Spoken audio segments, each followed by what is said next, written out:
G'day guys, welcome back to my channel. My name is Wildkard. Thank you for being here and watching my content. As always, it is my pleasure and privilege to talk about the greatest game in the world. Soccer. No, sorry, rugby. Definitely rugby. It's coming home. Rugby is coming home, guys. It's definitely coming home. And yes, Steve Bothwick is truly a genius of our time, and he's really learning from the best, Eddie Jones himself, right? You know, the best guy in the England team, everybody knows, hands down, George Ford has once again been left out of the starting 15 and left on the bench to rot. And Owen Farrell is once again selected at the fly half position. Yeah. Truly learning from the best. Steve Bothwick. Truly the apprentice of Eddie Jones. And boy, I don't know what to say. If George Ford had started this game, I would have said that England would be the clear favourites of coming out of this game, winning this game, making it to the semi-finals. Because George Ford, his performance against Argentina was the best English performance in probably years. That was so impressive. The way he controlled the game, the way he manipulated the space, the kicking game, finding himself in the right spot to get the it's just like it was just beautiful to watch. You know, high ball to the right areas, get his forward packs to return the ball, and then find himself in the right spot to kick the drop goals. Those 50-meter drop goals, he made it look so easy. Like, it was unbelievable. It was sublime performance by George Ford. And then also that game against Japan, completely different style. You know, using the full width of the field, using a lot of ball handling. You know, with good attack, wearing out their Japanese defense to get themselves that win. Super impressive stuff, right? Yep, you get dropped. For thanks for winning the two hardest match for us in the pool stage. Now go sit on the bench and keep your mouth shut, says Steve Bothwick. That's what you get. Oh boy, I don't know what's going on. But that's good news for Fijians, because they genuinely have not a chance to upset England after beating England in that first time ever match at Twickenham.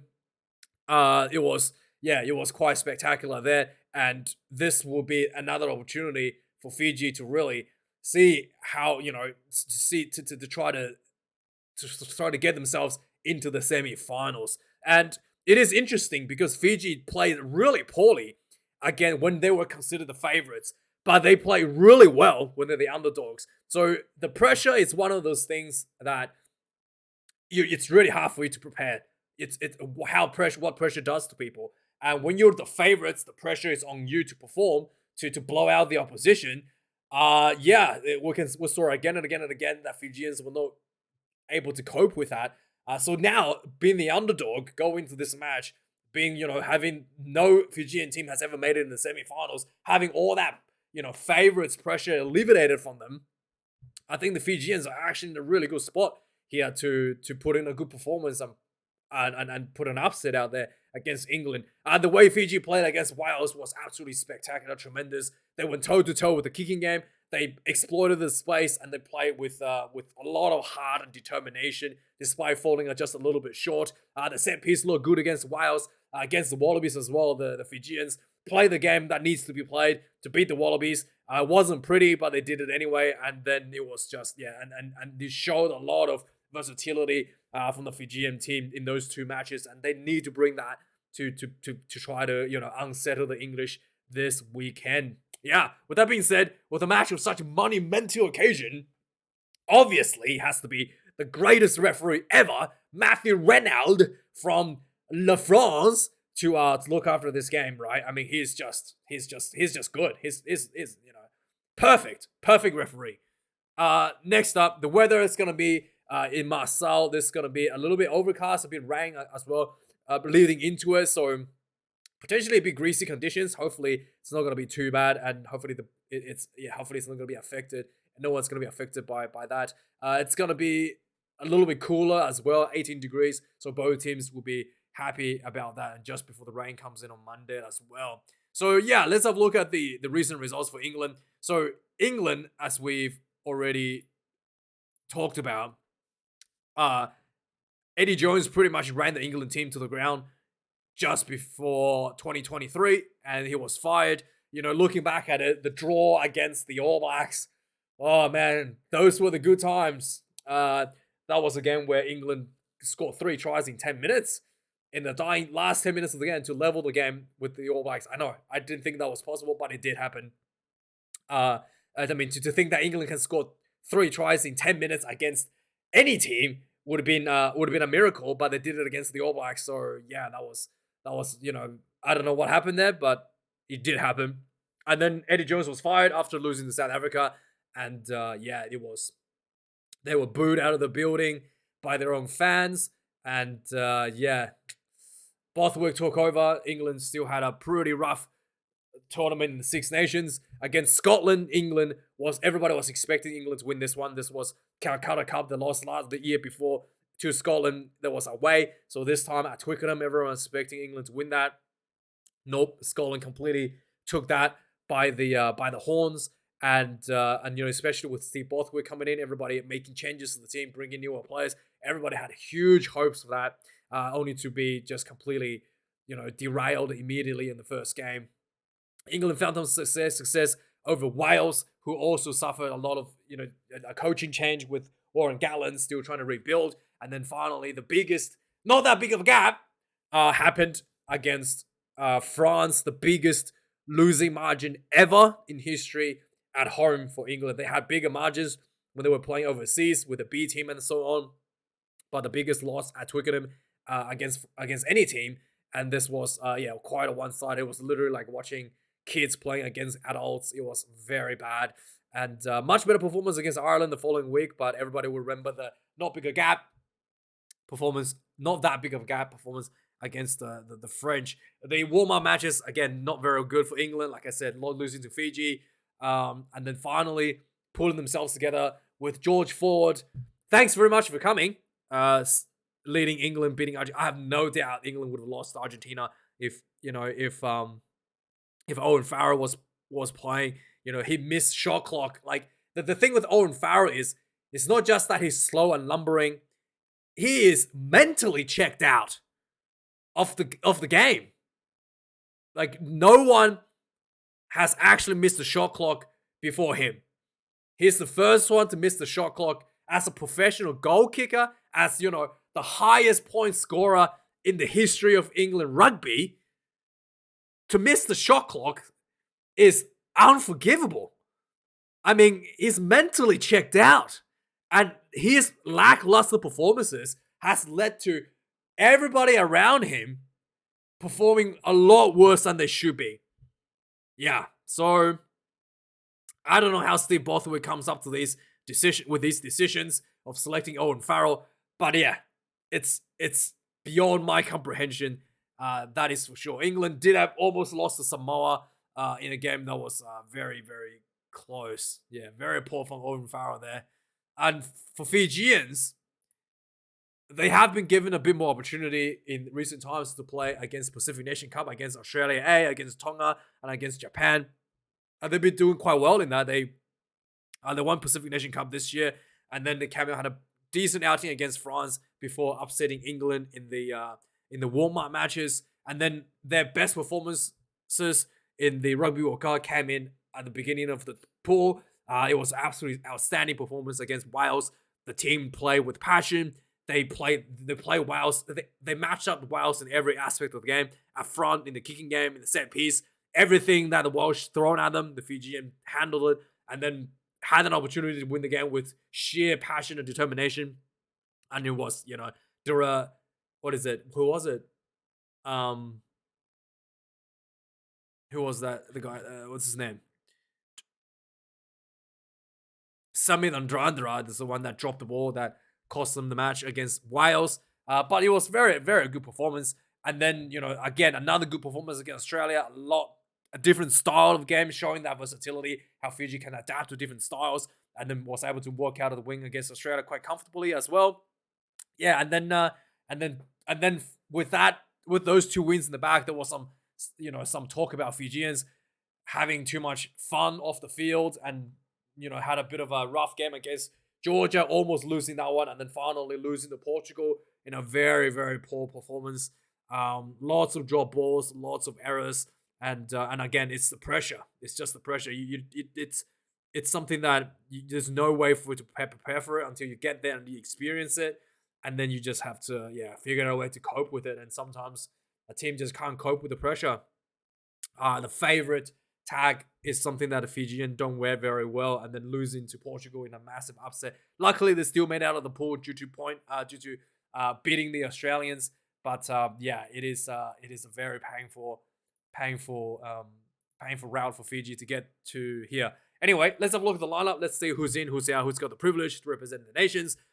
Coming in at number 1 jersey, Ellis Gench for England, who has been, I think he hasn't been as dominant as he was maybe last year in the Six Nations. His scrummaging, his ball carry was so good. I felt he just hasn't really shown that under Borthwick's leadership for England these days. This will be a very big match for him to show some of that some of that form that he had in the past. Jamie George comes in number 2 jersey. He's been absolutely tremendous for England. His tool set as a line operator has just been tremendous, and also a good ball carrier as well.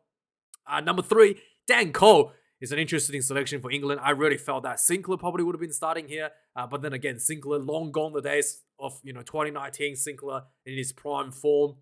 Dan Cole gets the nod at number 3 jersey for England. That being said, the Fijians has a pretty tight front rower set up here, and that's been showing a lot of strength even against Australia and against Wales. So this could be a pretty close matchup in terms of scrummaging.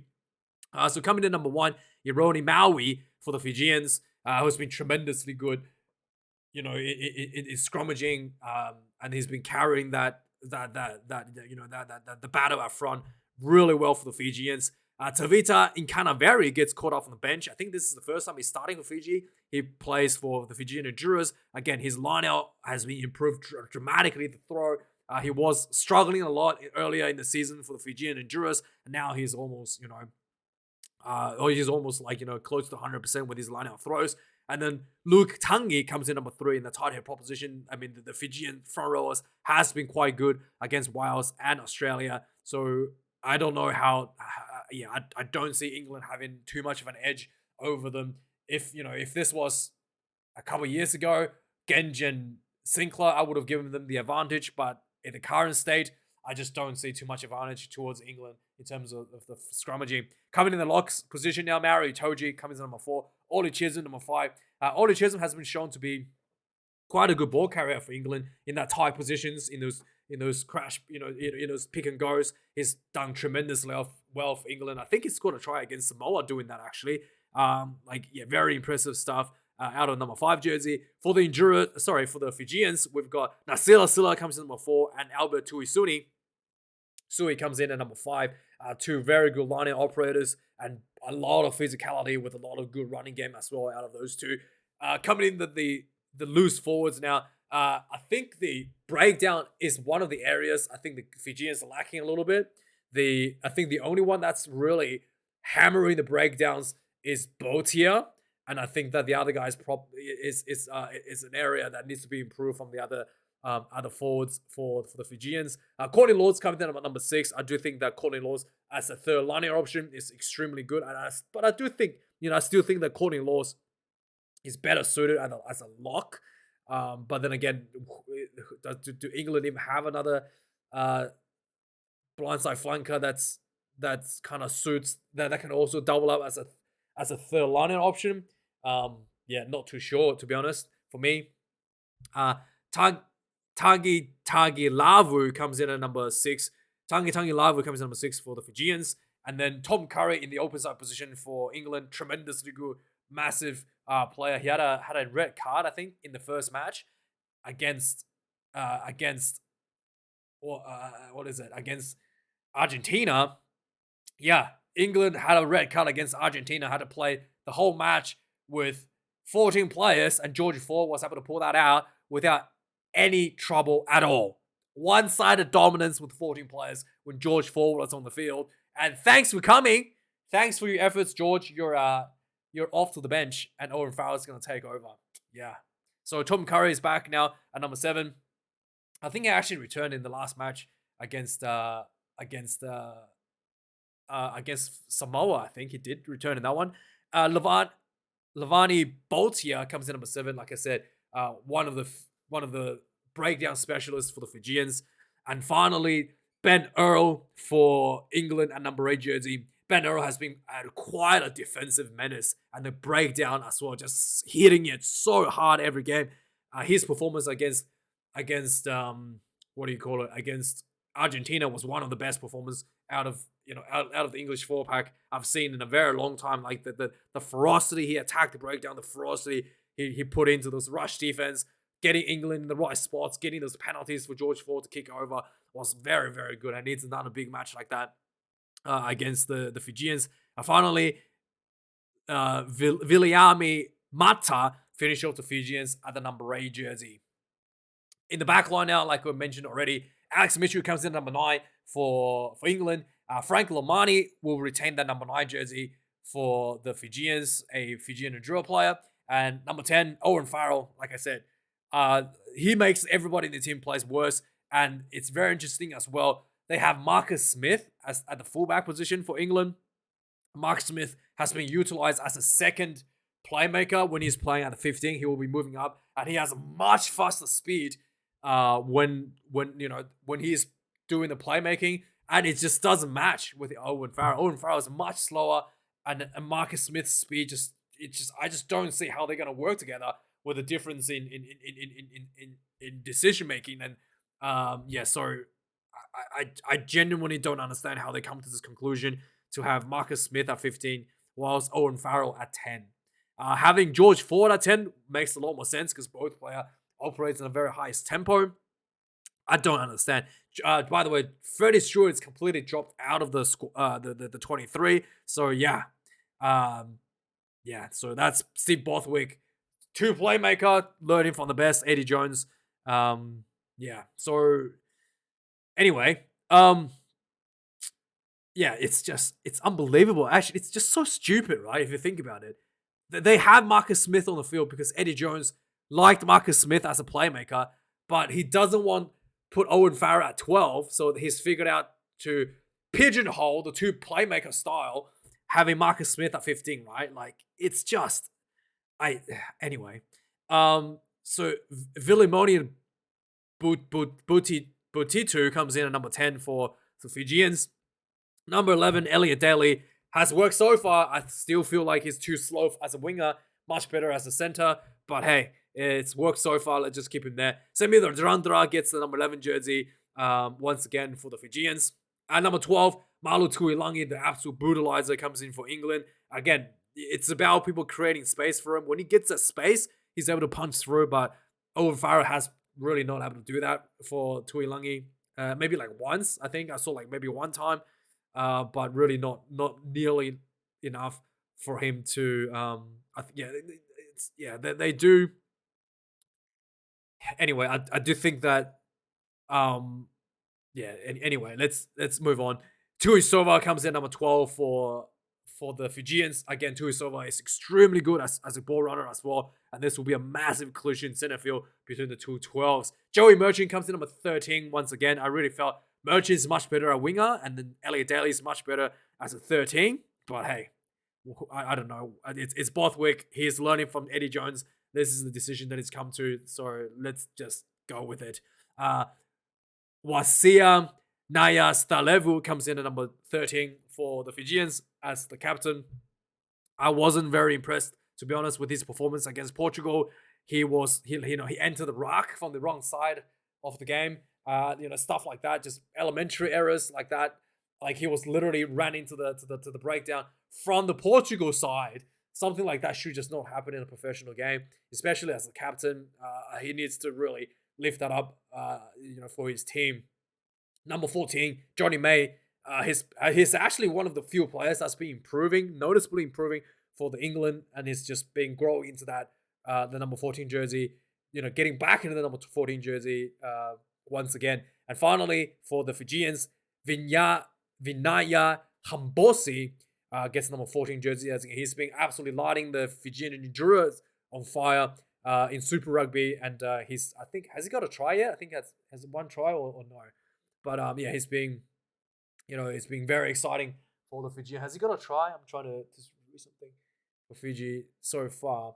But anyway, in the final league, the fullback position, we already talked about it. Marcus Smith comes in at 15, and Durasese comes in at 15 for the Endurers. So I guess the game plan for the English is looking something similar to the way they played against Japan, using the 4-pack to wear down the Fijians, and then try to use that speed to move the big Fijian players around the field to try to tire them out, and then try to pull the game away, win the game in the last quarter of last 20 minutes or so with impact players off the bench. I think that's the game plan. That's the idea with Marcus Smith at 15 ahead of Ferdy Stewart, and obviously he's going to bring on a bit of a different kicking game instead of just as well to just try to keep the Fijian pack moving.